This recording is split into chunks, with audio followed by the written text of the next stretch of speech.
Welcome back students. Last class में हमने class 10th का चैप्टर 3 का 3.2 एक्सरसाइज में से क्वेश्चन नंबर 1 जो है पूरा डिस्कस कर लिया था। और आज जो है अब हम लैंग्वेज प्रॉब्लम को डिस्कस करेंगे। थोड़ा देर रखा है इसके अंदर लैंग्वेज प्रॉब्लम जो, ठीक है। और फिर आगे बढ़ेंगे इस एक्सरसाइज में सब्स्टिट्यूशन मेथड को लेकर के, ठीक है। क्वेश्चन नंबर 2 डिस्कस करते हैं। उससे पहले क्या दे रखा है क्वेश्चन नंबर 2, इसी एक्सरसाइज का 3.2 का क्वेश्चन नंबर 2 देखें अगर तो क्या दिया है। क्वेश्चन नंबर 2 में दे रखा है अपने को solve 2x plus 3y is equal to 11।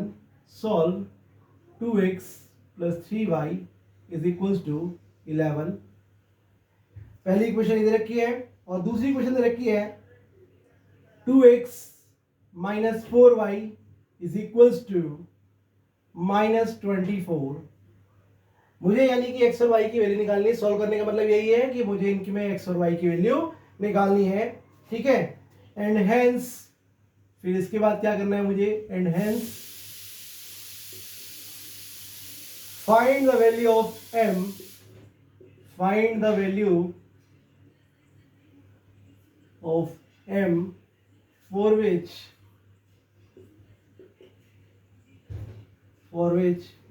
y equal to mx plus 3। तो मुझे बाद में जब x और y की वैल्यू आ जाएगी ना मेरे पास, तो मुझे फिर इसमें y और x की वैल्यू को पुट करके m को फाइंड आउट करना है। इस क्वेश्चन में ऐसा कहा गया है। क्लियर है बात। तो देखो करना कैसे है। अभी तक हमने जो पढ़ा मेथड, दो मेथड पढ़े हमने। एक मेथड पढ़ा था हमने सबसे पहले ग्राफिकल मेथड, और दूसरा मेथड पढ़ा हमने क्या, सब्स्टिट्यूशन मेथड। तो इस एक्सरसाइज में हम सब्स्टिट्यूशन मेथड से ही पढ़ रहे हैं। तो सब्स्टिट्यूशन मेथड का इस्तेमाल करके मैंने क्या बताया था कि पहले हम एक वेरिएबल की वैल्यू एक इक्वेशन से निकालते हैं और उसे उठा के दूसरी वाली इक्वेशन के अंदर हम पुट कर देते हैं। तो यहाँ सपोज पहले इक्वेशन लेता हूँ मैं। सपोज करते हैं कि फ्रॉम इक्वेशन 1 से लेके चलता हूँ, मैं कंसीडर करता हूँ इक्वेशन नंबर 1 को, वहां से मैं x की वैल्यू निकालता हूँ। तो 2x plus 3y is equal to 11 दे रखा है। यहां से अगर मैं x की वैल्यू निकालना चाहूंगा तो पहले प्लस 3y को वहां भेजूंगा तो ये माइनस का हो जाएगा। अब ये दो जो है x के साथ मल्टीप्लाई में है, दूसरी तरफ जाएगा तो ये पूरे के डिवाइड में आ जाएगा, यानी 11 माइनस 3y अपॉन में क्या हो जाएगा, ये 2। अभी जो वैल्यू आई है x की, इसको उठा के हम दूसरी इक्वेशन में पुट कर देंगे। Put x is equal to 11 minus 3y upon 3, sorry यहाँ पे 2 लिखा हुआ था, ये 2 है x के साथ मल्टीप्लाई में, यहाँ 2 रख लेंगे और यहाँ भी क्या आ रहा होगा 2। 11 minus 3y upon 2 in equation number 2। अब जो वैल्यू आई है ना इसकी, उठा के से पुट कर दो इक्वेशन नंबर 2 में।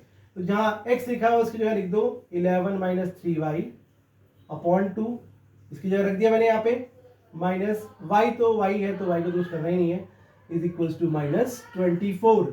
तो यहाँ से देखो 2 1 जा 2, 2 1 जा 2 कैंसिल आउट हो जाएगा कि 2 पूरे के साथ मल्टीप्लाई में है इसके। तो यहाँ आ गया 11 माइनस 3y, ये आ जाएगा माइनस का 4y is equal to -24।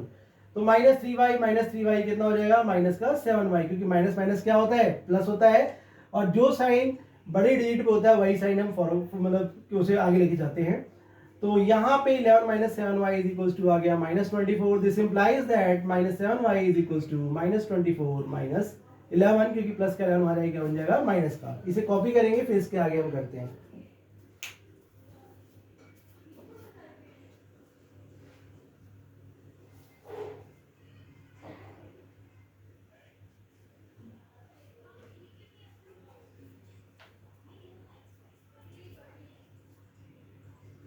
I hope इसे कॉपी कर चुके होंगे।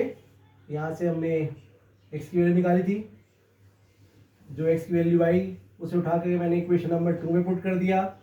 और इक्वेशन नंबर 2 में जब मैंने पुट किया तो हमने देखा कि जब हम सॉल्व कर रहे थे तो हमारे पास ये कुछ इस तरीके से आया कि -7y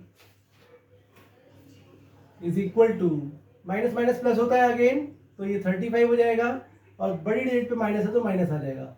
तो y के लिए निकालो तो ये -7 मल्टीप्लाई में है तो यहाँ जाके डिवाइड में जाएगा और ये साइन भी इसके डिवाइड में ही रहेगा।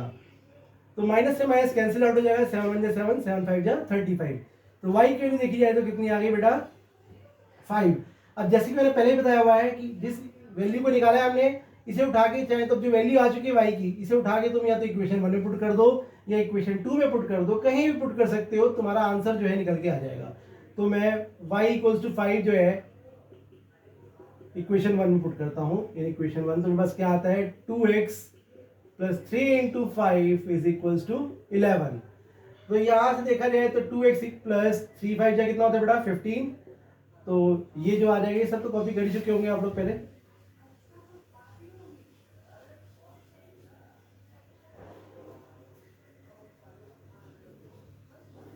तो अगर देखा जाए तो मेरे पास आया 2x is equal to 11 minus 15 that is equal to -4, यानी 2x इक्वल टू -4 आ गया। 2 1 जा 2, 2 2 जा 4, यानी x की वैल्यू कितनी आ गई बच्चों -2।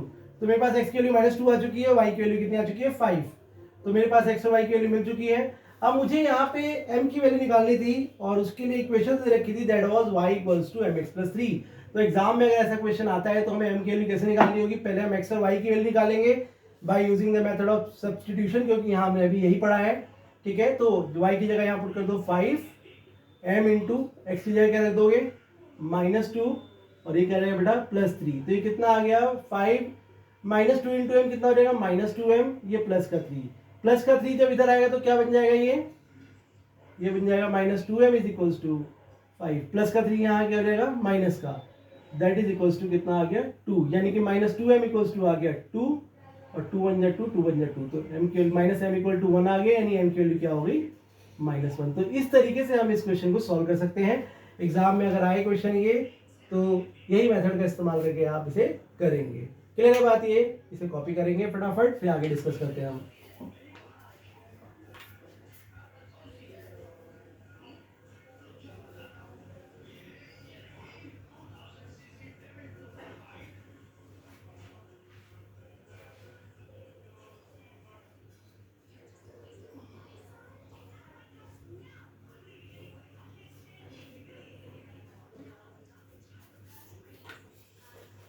सो आई होप ये कॉपी कर लिया होगा आप लोगों ने। इसी तरह क्वेश्चंस कॉपी करिए, रिवाइज करिए, क्वेश्चंस को डिस्कस करिए, जितने मैक्सिमम नंबर ऑफ क्वेश्चंस होते हैं उनको अटेम्प्ट कीजिए, आपको ये एक्सरसाइज आराम से क्लियर हो जाएगी। कुछ भी नहीं है इस एक्सरसाइज में। अभी हम सब्स्टिट्यूशन मेथड पढ़ रहे हैं, इसके बाद एक मेथड और आता है सॉल्व करने का, वो पढ़ेंगे और फिर इस चैप्टर को भी हम फिनिश कर लेंगे।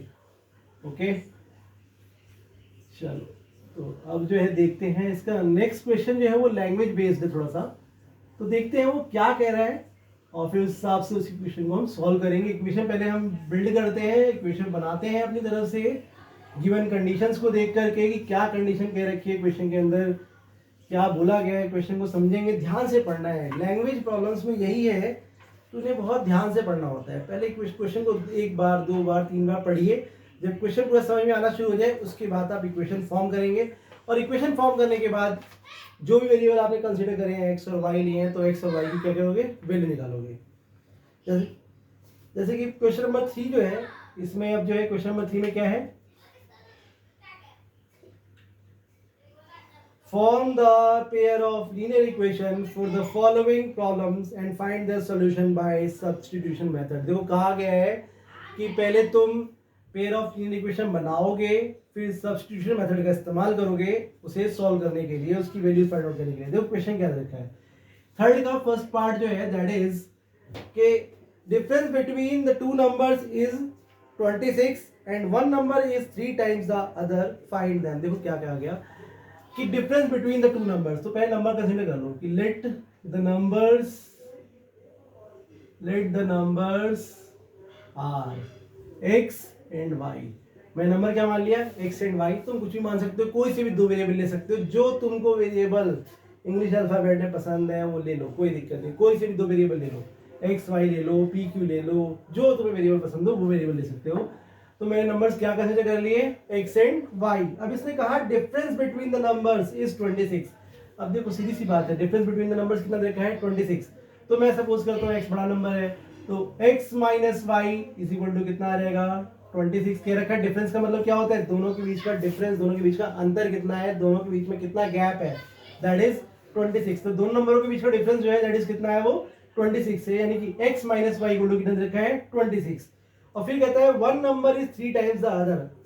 अब देखो ऑब्वियस सी बात है कि बड़े वाला नंबर ही दूसरे छोटे वाले नंबर का क्या होगा, बट 3 टाइम्स होगा या 4 टाइम्स, जो भी क्या रखा होगा। तो बड़ा नंबर में किसको माना मैंने x को, तो x will be 3 times of the second number, यानी कि सेकंड नंबर क्या था y।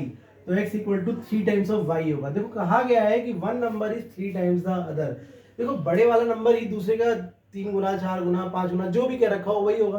तो अगर मैं x को बड़ा लेके चल रहा हूँ तो x इक्वल टू क्या होगा 3 टाइम्स ऑफ y, क्योंकि y से क्या है छोटा है। तो देखो मेरे पास दो इक्वेशन आ गई, एक इक्वेशन आ गई x इक्वल टू 3y और दूसरी इक्वेशन क्या आ गई x minus Y equal to 26। अब यूज करना है सब्सटीट्यूशन मेथड। तो क्या करोगे, x इक्वल टू 3y उठा के इक्वेशन नंबर 1 में पुट कर दो। तो put the value of x, put x equal to 3y in equation 1। यहाँ ऑलरेडी वैल्यू निकली हुई है मेरे पास, तो x की वैल्यू मैंने यहाँ पुट कर दी। तो क्या आया 3y minus Y is equal to 26। तो 2y इक्वल टू कितना आ गया बेटा 26, 2 1 2 और 13 2 26, यानी y की वैल्यू कितनी आ गई 13। क्लियर है। अब पूछा जाए कि x कितना होगा, तो पुट y इक्वल टू 13 किसी में पुट कर दो, चाहे इसमें पुट करो चाहे इसमें पुट करो। मैं इक्वेशन 2 में पुट करता हूँ, put y equal to 13 in equation 2। तो 2 में पुट किया जैसे तुमने, तो कितना आ गया x equal to 3 times of 13 in x कितना आ गया 13 3 जा 39। तो मेरे पास नंबर निकल के आ गया, एक नंबर आ गया 39 और दूसरा नंबर कितना आ गया 13। तो इस तरीके से हम क्वेश्चंस को सॉल्व कर सकते हैं। ये पहला पार्ट मैंने डिस्कस किया है, इसके आगे के पार्ट्स आप ट्राई करेंगे और जो भी डाउट होगा मुझे कमेंट बॉक्स में पूछ सकते हैं। जो पूछना हो कमेंट बॉक्स में पूछो आप, कमेंट करके कि ये क्वेश्चन बताना है, जो सा क्वेश्चन तुमको लगे कि हाँ ये डाउट है वो तुम मुझसे पूछ सकते हैं। तो आज की क्लास यहीं पे खत्म करते हैं। Thank you.